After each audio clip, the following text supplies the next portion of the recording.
dzieciąteczko narodzone, leży w żłóbku położone.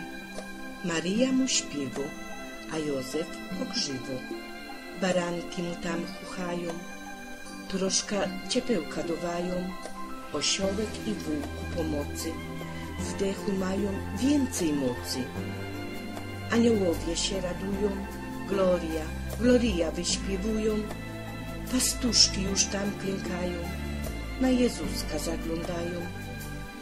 My się mu też pokłonimy, do kościoła se pójdziemy, przed Betlejką poklękamy i z uciechą zaśpiewamy.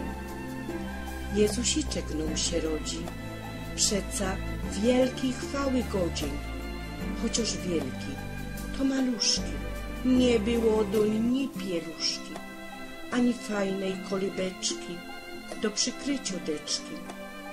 Mamuliczka go tuliła, to co miała, tym przykryła.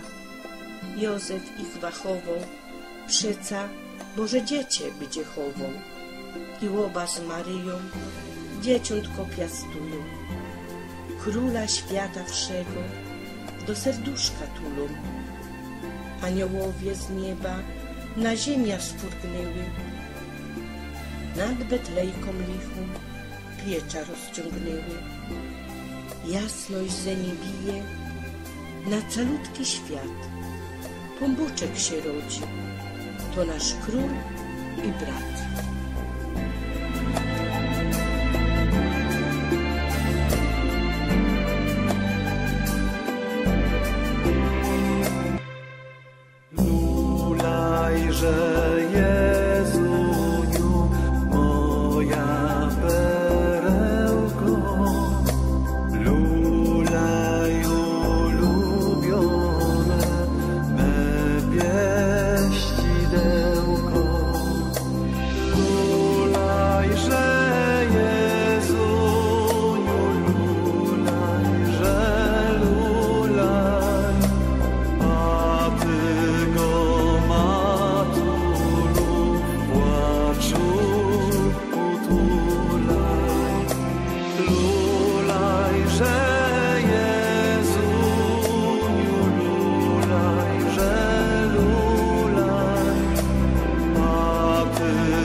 Gwiazdeczko, lulaj na